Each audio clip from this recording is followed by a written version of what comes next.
Hello friends, आपका हमारे YouTube channel Vasudev online classes में एक बार बहुत बहुत स्वागत है। फ्रेंड्स, आज हम आधुनिक भारत का इतिहास पढ़ने जा रहे हैं और यहाँ से एक टॉपिक लिया हमने, यूरोपीय कंपनियों का आगमन। काफ़ी इंपॉर्टेंट टॉपिक है और यहाँ से हमेशा ऑब्जेक्टिव बनते हैं हमारी परीक्षाओं के लिए। तो चलिए फ्रेंड्स, यदि आप इस वीडियो को पूरा देखते हैं तो यूरोपीय कंपनियों का आगमन से संबंधित यदि कोई भी प्रश्न आता है तो आप आसानी से उसको बना पाएंगे, पूरी गारंटी के साथ मेरा आपका ये दावा है फ्रेंड्स। तो चलिए सबसे पहले देखिए फ्रेंड्स, मैंने यहाँ दो क्रम बनाए हैं।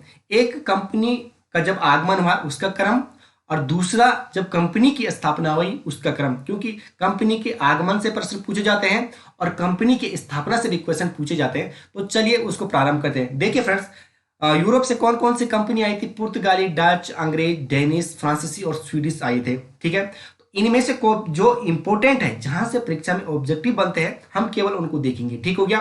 तो देखिए फ्रेंड्स, सबसे पहले जो कंपनी आती है यूरोप से उसको बोलते हैं पुर्तगाली। ठीक है ना, पुर्तगाली कंपनी कब आती है? 1498 में आती है। इसके बाद पुर्तगाली के बाद आती है डच। डच यूरोप की कंपनी है। 1595 में आती है। 1498 में यूरोप क्या बोलते हैं, यूरोप से आती है पुर्तगाली। 1595 में आती है डच। और तीसरी जो कंपनी है अंग्रेज, वो आते हैं कब? 1600 ईस्वी में। और चौथी फ्रांसीसी 1498 में। तो हम इन चार ही को देखेंगे। डेनिश और स्वीडिश को हमने छोड़ दिया क्योंकि उनसे क्वेश्चन नहीं बनते फ्रेंड्स। अभी तक हमने जहां तक इसका आंकलन किया, यहाँ से क्वेश्चन नहीं पूछे जाते हैं। फिर पुर्तगाली, डच, अंग्रेज और फ्रांसीसी से पूछे जाते हैं। तो आगमन का क्रम आपने क्या याद रखना है? सबसे पहले कौन आते हैं?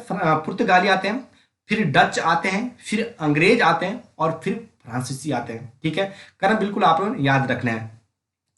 अब देखिए फ्रेंड्स, ये तो आपका आगमन का। अब है कंपनी स्थापित करने का क्रम। ठीक है, तो सबसे पहले जो भारत में कंपनी स्थापित करते हैं पुर्तगाली करते हैं 1498 में। ठीक हो गया। इसके बाद अंग्रेज करते हैं 1600 ईस्वी में। इसके बाद डच करते हैं 1602 में। और इसके बाद फ्रांसीसी करते हैं 1664 में। तो देखिए फ्रेंड्स, यहाँ पे आपने देखा होगा, यहाँ पे क्रम पहले दूसरे नंबर पे कौन आए थे? डच आए थे। परंतु कंपनी स्थापित किसने की? अंग्रेज ने की। तो ये बिल्कुल आपको याद रखना है क्योंकि यहीं पे विद्यार्थी फंसता है कि वो उनको केवल आगमन का याद रहता है और कंपनी स्थापित का याद नहीं रहता है। या कंपनी स्थापित का याद रहेगा, आगमन का याद नहीं रहेगा, तो आप अंग्रेज को क्या कर देगा? गलत कर देगा। ठीक है, आपको बिल्कुल याद रखना है। आगमन पूछेगा तो दूसरे नंबर पर आपको डच लाना है। यदि कंपनी स्थापित करने की बात पूछेगा तो दूसरे नंबर पर आपने अंग्रेज को याद रखना है। ठीक हो गया। तो सबसे पहले किस कंपनी की स्थापना होती है? पुर्तगाली की। इसके बाद अंग्रेज ईस्ट इंडिया कंपनी की स्थापना होती है 1600 ईस्वी में। इसके बाद डच ईस्ट इंडिया कंपनी की स्थापना होती है 1602 में। और इसके बाद फ्रांसीसी ईस्ट इंडिया कंपनी की स्थापना होती है 1664 में। देखिए फ्रेंड्स, जो ये कंपनियां थी पुर्तगाल की, उनको ईस्ट इंडिया के नाम से जाना जाता है सभी को। ठीक है, केवल आप अंग्रेज ईस्ट इंडिया कंपनी को याद न रखें, सभी ये क्या होंगे? ईस्ट इंडिया कंपनी होगी। जैसे पुर्तगाली ईस्ट इंडिया कंपनी, अंग्रेज east India company, Dutch east India company, फ्रांसीसी ईस्ट इंडिया कंपनी। तो ये आपको बिल्कुल याद रखना है। अब देखिए फ्रेंड्स, यहां पे मैंने ये कलर किया है लाल से। इनको बोलेंगे हम व्यापारिक कोठी। कि किस कंपनी ने अपनी व्यापारिक कोठी कब स्थापित की? तो देखिए, सबसे पहले जो पुर्तगाली आए हैं 1498 में, इन्होंने भारत के कोचीन कहाँ पे है? ये आपके केरल में। तो केरल में कहाँ पे स्थापित की? 1503 में स्थापित की। तो यहां से भी क्वेश्चन पूछा जाता है कि पुर्तगाली ने भारत में सबसे पहले अपनी व्यापारिक कोठी कहाँ पे स्थापित की थी? कोचीन में की थी। कब की थी? तो 1503 में की थी। इसके बाद जो कंपनी स्थापित हुई है वो अंग्रेज ईस्ट इंडिया कंपनी 1600 ईस्वी में हुई है। इसने सबसे पहले जो अपनी कोठी स्थापित की है, व्यापारी कोठी, वो कहां पे की? सूरत। सूरत कहां पे है? गुजरात में। और कब की है? तो 1608 में। तो ये क्वेश्चन कई बार पूछा जाता है कि अंग्रेज ईस्ट इंडिया कंपनी ने सूरत में अपनी व्यापारी कोठी कब स्थापित की? तो 1608 में की। ठीक हो गया। फिर आता है डच से, जो कि डच ने कब स्थापित की कंपनी? 1602 में की है। और इसने अपनी व्यापारिक कोठी कब स्थापित की भारत में? मसूलीपट्टनम में 1605 में की। ठीक हो गया। 1602 में अपनी कंपनी स्थापित की और भारत के मसूलीपट्टनम 1605 में अपनी व्यापारिक कोठी स्थापित की। इसके बाद फ्रांसीसी, जो कि अपनी कंपनी स्थापित करते हैं 1664 में। और सूरत कहाँ पे है? आपकी गुजरात में, जहाँ पे कि अंग्रेज ईस्ट इंडिया कंपनी की होती स्थापना होती है, वहीं पे फ्रांसीसी ईस्ट इंडिया कंपनी की स्थापना भी सूरत में होती है। कब? 1668 में। तो ये बिल्कुल आपको याद रखना है फ्रेंड्स। अब देखिए, सबसे पहले हम पुर्तगाली ईस्ट इंडिया कंपनी को पढ़ते हैं फ्रेंड्स। पुर्तगाली ईस्ट इंडिया कंपनी से जहां जहां से ऑब्जेक्टिव बनते हैं उनको देखेंगे परीक्षा की दृष्टि से। अब आपका कभी भी यहां से क्वेश्चन गलत होने वाला नहीं है, मेरा ये पूरा आपके साथ उम्मीद है और दावा है फ्रेंड्स मेरा आपके साथ।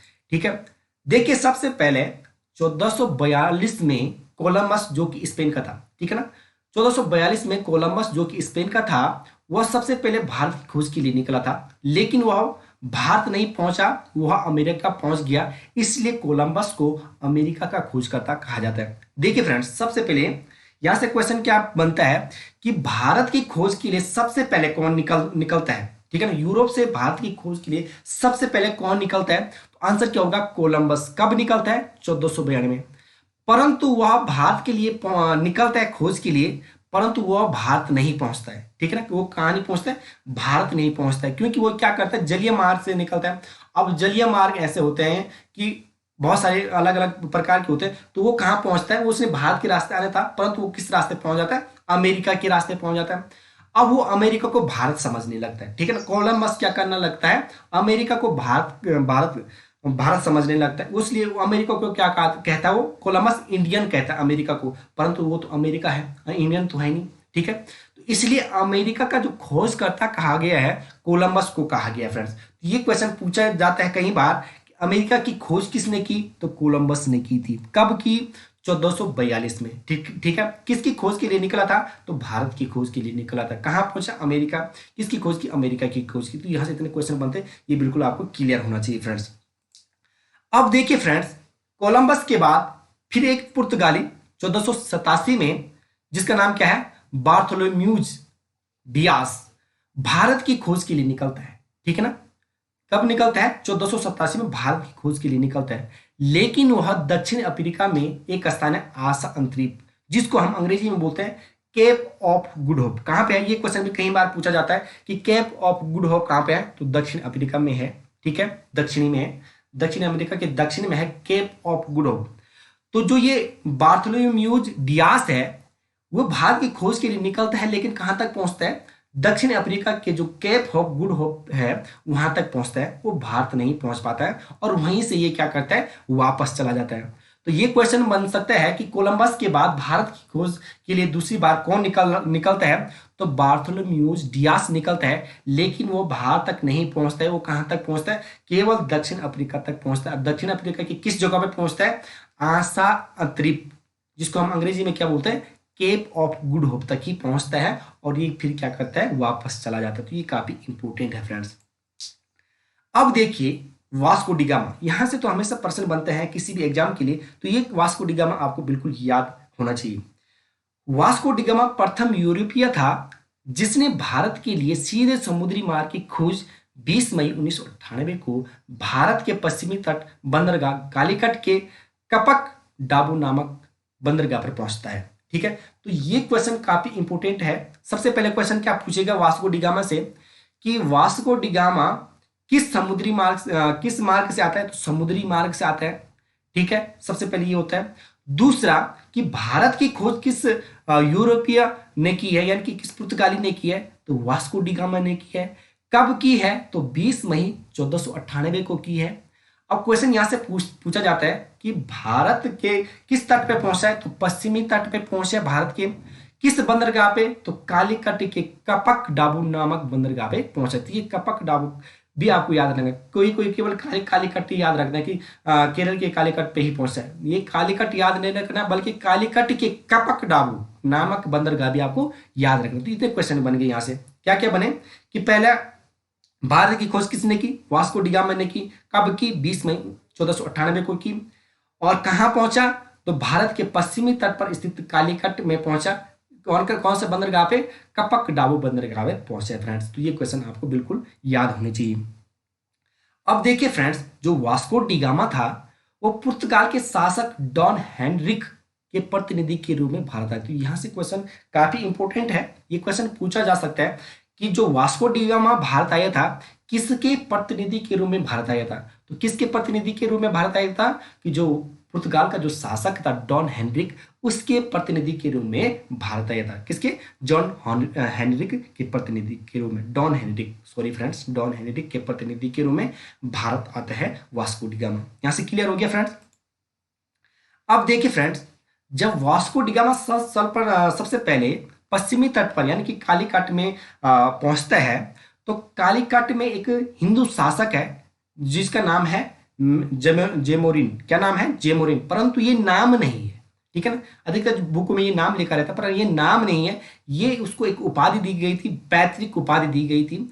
तो जेमोरिन क्या करता है? वास्को डी गामा का सर्वप्रथम स्वागत करता है। कहां पर? कालीकट में करता है स्वागत। तो ये क्वेश्चन भी कई बार पूछा गया है कि वास्को डी गामा का स्वागत कौन करता है? तो कौन करता है? जमोरिन करता है। और कहां पे करता है? तो कालीकट में। और ये जेमोरिन क्या है? एक हिंदू शासक है। और ये इसकी जो जेमोरिन है, ये एक इसकी पैतृक उपाधि है। तो यहां तक आपको क्लियर हो गया। देखिए फ्रेंड्स, एक बार इसको फिर से रिवीजन कर लेता हूं, फिर आसान से आगे बढ़ते हैं। सबसे पहले जो भारत की खोज के लिए निकला था, कोलंबस निकलता है। कब निकलता है? 1442 में। परंतु वो भारत नहीं पहुंचता, वो कहां पहुंचता? अमेरिका। इसलिए कोलंबस को क्या कहा जाता है? अमेरिका का खोजकर्ता। अमेरिका की खोज की किसने? कोलंबस ने। ठीक हो गया। फिर कोलंबस के बाद कौन निकलता है? पुर्तगाली।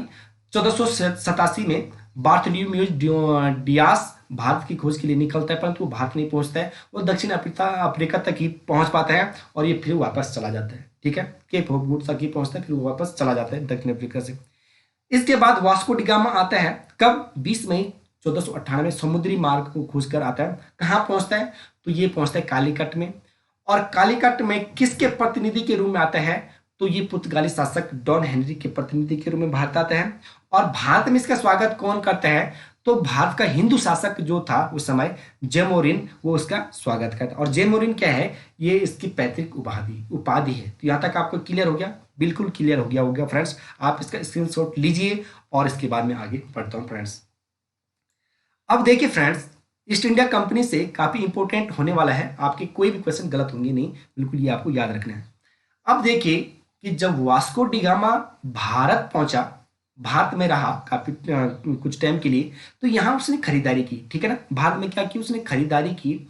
और जब वास्को डी गामा फिर अपने पुर्तगाल चला जाता है, तो वास्को डी गामा जब वहां पे उस सामान को बेचता है, तो वास्को डी गामा को 60 गुना मुनाफा होता है। 60 गुना मुनाफा। अब देखिए फ्रेंड्स कि कितनी बड़ी बात है कि जब वास्को डी गामा भारत आता है, यहाँ का सामान ले जाता है पुर्तगाल में, वहां बेचता है उसको, तो वो 60 गुना मुनाफा होता है। तो ये क्वेश्चन कई बार पूछा जाता है कि भारत का सामान वास्को डी गामा जब पुर्तगाल में ले गया था तो कितना गुना मुनाफा हुआ था, यानी कि कितना गुना वृद्धि हुई थी उसको अपने सामान में? तो 60 गुना। यानी कि यहाँ से वो मान के चलो 10,000 रुपये का सामान अपने पुर्तगाल में ले गया होगा। भारत का 10,000 का सामान पुर्तगाल ले गया, तो पुर्तगाल में कितने में बिका वो सामान? आपका 6 लाख में बिका। ठीक है ना, 10 60 गुना मान के चलो, 10,000 का 60 गुना कितना होगा? 6 लाख होगा। तो 6 लाख में बिक गया, तो कितनी बड़ी बात है, अपने यहाँ में बहुत बड़ी। तो यहाँ पे हलचल मच गई। अब हलचल मच गई तो जिसके क्रम में क्या होता है कि अन्य पुर्तगाली भी भारत आने के लिए निकलने लगते हैं। तो काफी इंपोर्टेंट ये वास्को डी गामा है फ्रेंड्स। अब देखिए फ्रेंड्स, 1500 ईस्वी में पेडो क्या पेडो अल्वारेज कैब्राल के नेतृत्व में दूसरा पुर्तगाली अभियान 13 जहाजों के बेड़े के साथ भारत आता है। कब? दूसरा जो बेड़ा भारत में आता है वो कब आता है? 1500 ईस्वी में आता है, 1300 जहाजों के बेड़े के साथ। ये क्वेश्चन ये पूछा जा सकता है कि दूसरा जो पुर्तगाली अभियान भारत आया वो कब आया था? 1500 ईस्वी में आया था। कितने जहाजों के साथ आए? तो 13 जहाजों के बेड़े के साथ भारत आया था। तो ये भी आपको बिल्कुल क्लियर होना चाहिए फ्रेंड्स। अब देखिए, वास्को डी गामा इंपोर्टेंट है, यहां से क्वेश्चन हमें से पूछे जाएंगे। वास्को डी गामा 1502 में पुनः फिर भारत आता है और फिर 1524 में तीसरी बार भारत आता है। तो यानी कि कुल मिलाकर जो वास्को डी गामा भारत आता है, तो कितनी बार भारत आता है? 3 बार। तो ये बिल्कुल आपको याद रखना है, काफी इंपोर्टेंट है फ्रेंड्स। यहां से क्वेश्चन बनेंगे। कितनी बार आता है? एक तो पहली बार जब उसने भारत की खोज की उस समय आता है, फिर दूसरी बार 1502 में आता है, फिर तीसरी बार 1524 में आता है। और ये क्वेश्चन बिल्कुल याद आपको रखना है कि वास्को डी गामा जब तीसरी बार भारत आता है तो वाइसराय बन के भारत आता है। ठीक है, ये क्वेश्चन पूछा जा सकता है कि तीसरी बार किस प्रकार वास्को डी गामा भारत आता है। तो आप क्या लिखेंगे? वाइसराय बन के भारत आता है। ये ऑब्जेक्टिव भी आ सकता है कि वाइसराय बन के आता है भारत में। ठीक है, और कुल मिलाकर कितनी बार वास्को डी गामा भारत आया था? 3 बार आया था। ये यहां तक क्लियर हो गया। अब देखिए फ्रेंड्स, पुर्तगाली द्वारा जो पहली फैक्ट्री स्थापित की गई थी, कब की गई? 1503 में। ठीक है, कहां पे? कोचीन, यानी जिसको हम कोची भी बोलते हैं, कोची में स्थापित की गई थी। ये क्वेश्चन कई बार पूछा गया कि पुर्तगाली यानी कि जो यूरोपीय कंपनी है पुर्तगाली, उसके द्वारा पहली फैक्ट्री कब स्थापित की गई थी? तो कब की गई? 1503 में। कहाँ पे की गई? तो कोचिन में स्थापित की गई थी। ये बिल्कुल आपको क्लियर होना चाहिए फ्रेंड्स। अब देखिए फ्रेंड्स, जो पुर्तगाली द्वारा जो दूसरी फैक्ट्री स्थापित की गई वो कब की गई थी? 1502 में की गई थी। तो ये बिल्कुल आपको याद होना चाहिए। और एक बार फिर से दोबारा रिवीजन करवा देता हूं ताकि आपको आसानी से ये याद हो जाए कि जब वास्को डी गामा भारत आया तो भारत से फिर वो सामान लेके गया था वो अपना पुर्तगाल में, उसने वो सामान वहां पे बेचा तो वहां पे उसको कितने गुना मुनाफा हुआ? 60 गुना में मुनाफा हुआ। अब जब 60 गुना मुनाफा हुआ तो अन्य पुर्तगाली भी भारत आने की खोज के लिए निकल गए। ठीक है, 1500 में यानी कि 1500 ईस्वी में क्या होता है कि वहां से दूसरा अभियान निकलता है पुर्तगालियों का 13 जहाजों के साथ। कितने जहाजों के साथ? 13 जहाजों के साथ भारत आते हैं। वास्को डी गामा में कुल कितनी बार भारत आता है? 3 बार। ठीक है, एक तो पहली बार आता है, दूसरी बार 1502 में आता है, फिर तीसरी बार 1524 में आता है। तो कुल कितनी बार आता है? तीसरी बार। तीसरी बार वो क्या बन के आता है? वाइसराय बन के आता है पुर्तगाली। ठीक है ना, जो पुर्तगाली वाइसराय बन के कौन आता है? वास्को डी गामा तीसरी बार आता है 1524 में। इसलिए कुल मिलाकर कितनी बार वास्को डी गामा भारत आया? 3 बार आया। ठीक हो गया। अब देखिए फ्रेंड्स, पहली फैक्ट्री पुर्तगाली द्वारा कब स्थापित की गई? 1503 में। कहाँ? कोचीन में। ठीक हो गया। और पुर्तगाली द्वारा दूसरी फैक्ट्री स्थापित की गई वो 1505 में। वो कहाँ पे की गई? कुन्नूर में स्थापित की गई फ्रेंड्स। तो ये बिल्कुल आपको क्लियर होना चाहिए। अब देखिए फ्रेंड्स, जो 1505 में जब पुर्तगाली द्वारा दूसरी फैक्ट्री स्थापित की गई थी तो यहीं पर क्या होता है कि इनका पहला गवर्नर आता है जिसका नाम है Francisco de Almeida. Francisco de Almeida या कहीं पर अल्मीडा भी लिखा रहता है। तो ये बिल्कुल आपको याद रखना कि जब 1505 में जब पुर्तगाली द्वारा दूसरी फैक्ट्री स्थापित की गई थी तो यहीं पे इनका क्या आता है? पहला गवर्नर आता है जिसका नाम क्या है? Francisco de Almeida. तो ये पूछा जा सकता है कि फ्रांसिस्को डी अल्मीडा कहाँ पे आया था? तो कहाँ पे आया था? जब इनकी दूसरी जो फैक्ट्री स्थापित हुई थी वहां पे पहुंचा था 1505 में। ठीक है ना, 1505 में फ्रांसिस्को डी अल्मीडा। अब देखिए फ्रेंड्स, फ्रांसिस्को डी अल्मीडा से काफी इंपोर्टेंट क्वेश्चन पूछे जाने वाले हैं आगामी परीक्षाओं के लिए। तो ये बिल्कुल आपको क्लियर होना चाहिए। देखिए, फ्रांसिस्को डी अल्मीडा का जो भारत में समय काल रहा है वो 1505 से लेकर 1509 तक रहा है। 1505 से 1509 तक। तो ये क्वेश्चन भी पूछा जा सकता है कि जो फ्रांसिस्को डी अल्मीडा है इसका शासनकाल भारत में कब तक रहा है? तो ये रहा है 1505 से लेकर 1509 तक। अब जो फ्रांसिस्को डी अल्मीडा है इसका जो मुख्य, एक तो पहले ये एक प्रश्न आप याद कर रखेंगे कि यह भारत का ना, यह यूरोप का क्या है? पहला गवर्नर है, यानी कि पुर्तगाल का पहला गवर्नर था। इसका मुख्य उद्देश्य क्या था? पुर्तगालियों के दक्षिणी पूर्वी एशिया के व्यापार को सुरक्षित करना। ठीक है ना, इसका मुख्य उद्देश्य क्या था? दक्षिणी पूर्वी एशिया के व्यापारियों को सुरक्षित करना। तो ये क्वेश्चन कई बार पूछा जा सकता है कि फ्रांसिस्को डी अल्मीडा जो कि यूरोपीय या पुर्तगाली का पहला गवर्नर था, इसका मुख्य उद्देश्य क्या था? दक्षिण पूर्वी एशिया के व्यापार को सुरक्षित करना था। ठीक हो गया। अब देखिए फ्रेंड्स, जो फ्रांसिस्को डी अल्मीडा है इसके द्वारा एक नीति चलाई गई थी जिसको बोलते हैं शांत जल की नीति। क्या बोलते हैं? शांत जल की नीति, या जिसको हम बोलते हैं ब्लू वाटर पॉलिसी। ठीक है ना, ब्लू वाटर पॉलिसी अपनाई किसने? Francisco de Almeida. तो ये क्वेश्चन कई बार पूछा जा सकता है कि ब्लू वाटर पॉलिसी या शांत जल की नीति किस गवर्नर ने अपनाई, किस पुर्तगाली गवर्नर ने अपनाई? तो किसने अपनाई थी? फ्रांसिस्को डी अल्मीडा ने अपनाई। ठीक है ना, ये काफी इंपोर्टेंट है फ्रेंड्स।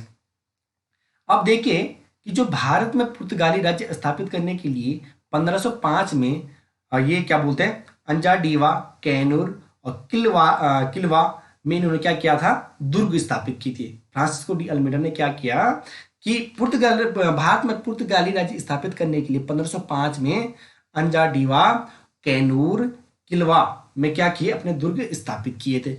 ये क्वेश्चन भी पूछा जा सकता है कि अंजाडीवा, कैनूर, किलवा में दुर्ग स्थापित किसने किए? तो फ्रांसिस्को डी अल्मीडा ने किए थे फ्रेंड्स। कब किए थे? तो 1505 में।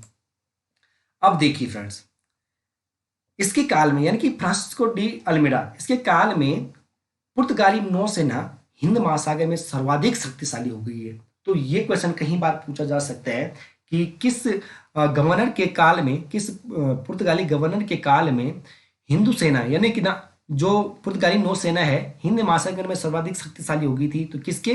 फ्रांसिस्को डी अल्मीडा के काल में जो पुर्तगाली नौसेना है हिंद महासागर में सर्वाधिक शक्तिशाली हो गई थी, इसलिए कुछ समय के लिए इसके काल में हिंद महासागर पुर्तगाली सागर बनकर रह गया था। तो ये बिल्कुल आपको क्लियर होना चाहिए। ठीक हो गया? फ्रांसिस्को डी अल्मीडा से ये टॉपिक आपको याद रखना है फ्रेंड्स। अब देखिए फ्रेंड्स, फ्रांसिस्को डी अल्मीडा के बाद पुर्तगाल का दूसरा गवर्नर आता है कौन? Alfonso de Albuquerque. कौन आता है? Alfonso de Albuquerque. तो अल्बुकुर्क को आपको बिल्कुल याद रखना है फ्रेंड्स।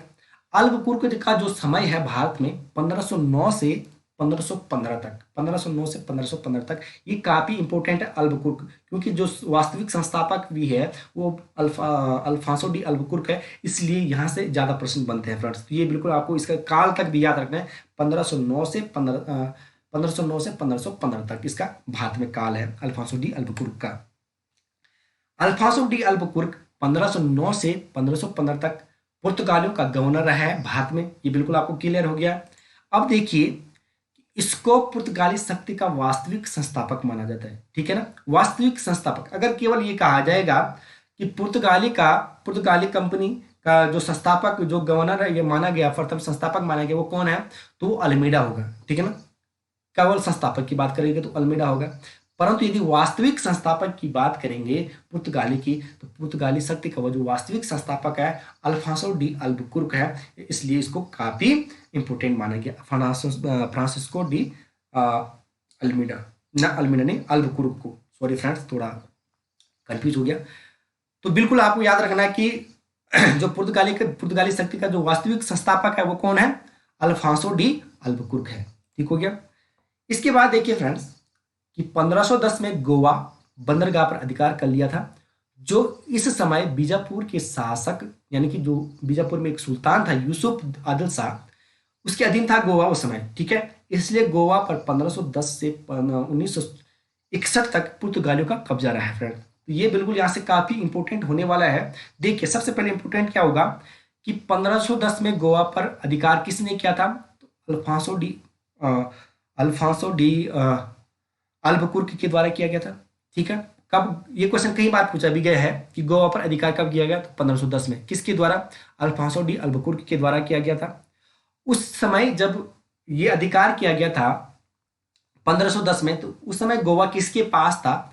तो किसके पास था? बीजापुर के सुल्तान यूसुफ आदिल शाह के पास था, यानी कि यूसुफ आदिल शाह के अधीन था उस समय गोवा। ठीक है? तो यहाँ से पूछा जा सकता है कि जब पुर्तगाली द्वारा गोवा पर कब्जा किया गया था, तो उस समय गोवा किसके पास था?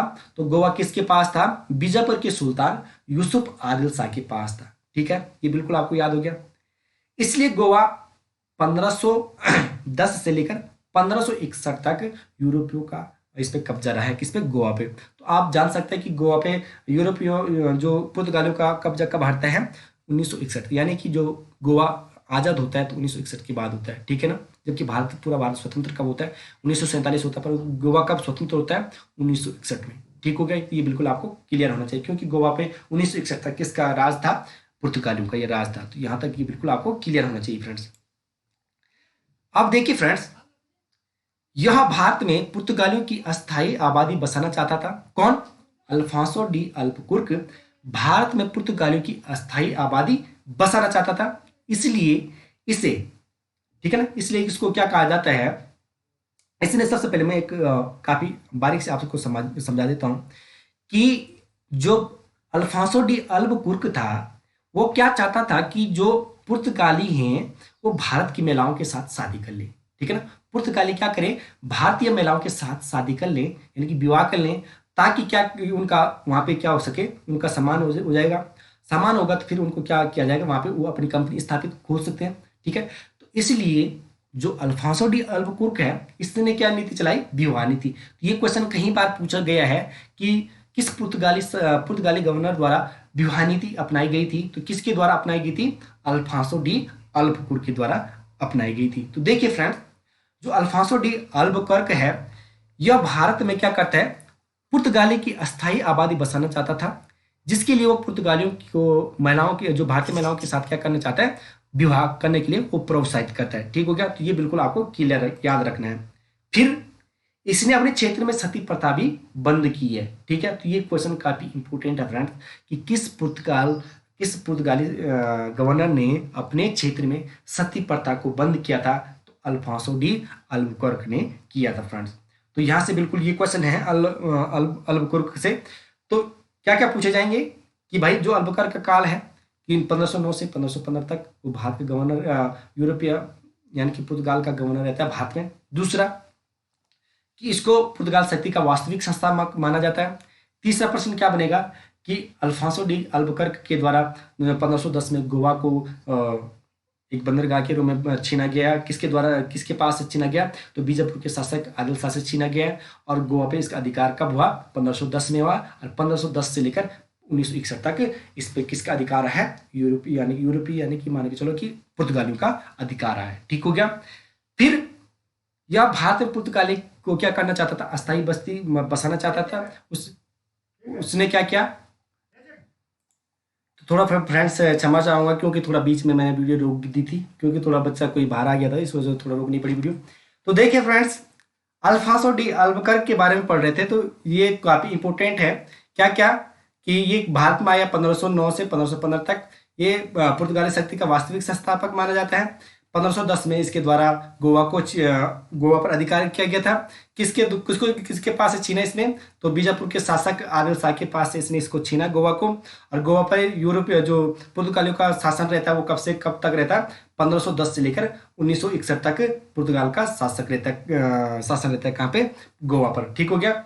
इसके साथ साथ इसने अल्फांसो डी अल्बुकर्क ने क्या किया था कि भारत में क्या क्या क्या चलाया था? द्विवार नीति चलाई थी। ठीक है ना। तो ये क्वेश्चन कई बार पूछा जा सकता है कि किस पुर्तगाल गवर्नर के द्वारा क्या बोलते हैं द्विवार नीति चलाई गई थी? तो किसके द्वारा चलाई गई थी? अल्फांसो डी अल्बुकर्क के द्वारा चलाई गई थी। और इसके द्वारा सती प्रथा भी बंद की गई थी। ये काफी इंपॉर्टेंट है फ्रेंड्स। अब देखिए अगला काफी इंपॉर्टेंट है नीनो डी कुन्हा। ठीक है, नीनो डी कुन्हा का जो समय काल रहा है भारत में 1529 से लेकर 1538 तक रहा है। ठीक है ना, 1529 से 1538 तक नीनो डी कुन्हा का शासनकाल रहता है। अल्फांसो डी अल्बुकर्क के बाद दूसरा महत्वपूर्ण पुर्तगाली गवर्नर जो माना जाता है नीनो डी कुन्हा को माना जाता है। ठीक है ना। सबसे पहले जो महत्वपूर्ण शासक रहा है यानी गवर्नर रहा है वो कौन रहा है पुर्तगाल का? अल्फांसो डी अल्बुकर्क रहा है।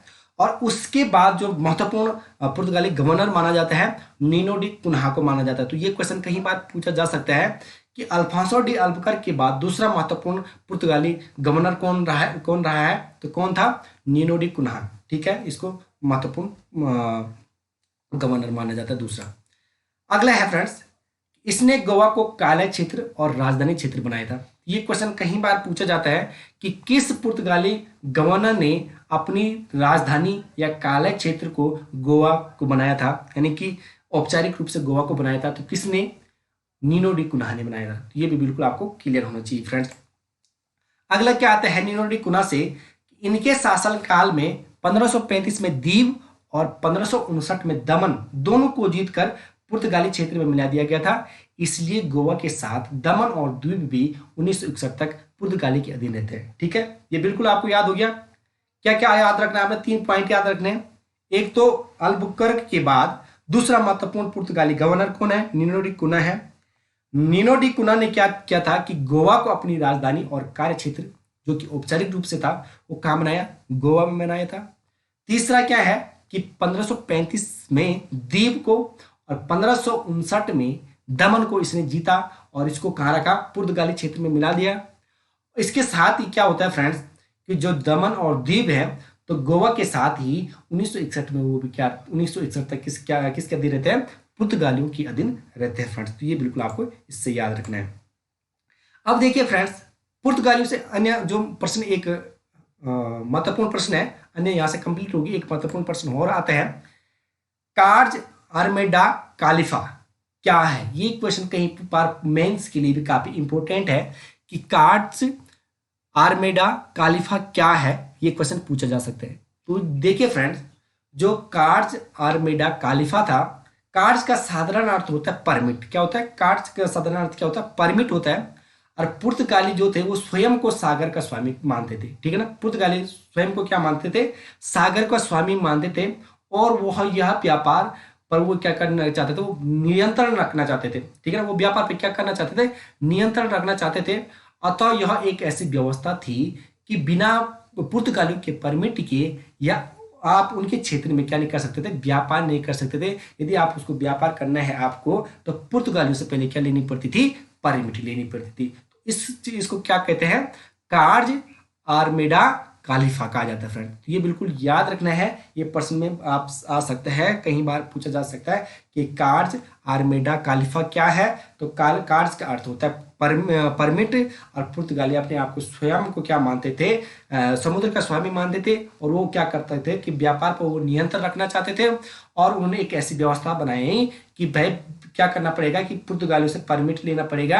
जब तक पुर्तगालियों से आप परमिट नहीं लेंगे, तब तक आप उनके क्षेत्र में व्यापार नहीं करेंगे। यदि आप उनसे परमिट लेते हैं तो फिर वो आपकी रक्षा करेंगे, आपके साथ व्यापार में हाथ बढ़ाएंगे, बहुत सारे आपका हित के बारे में सोचेंगे। परंतु जब तक आप उनके साथ परमिट नहीं लेंगे, तब तक आप उनके क्षेत्र में व्यापार नहीं कर सकते। तो ये था फ्रेंड्स काफी इंपॉर्टेंट पुर्तगाल से संबंधित यहाँ से क्वेश्चन बनेंगे पुर्तगालियों से।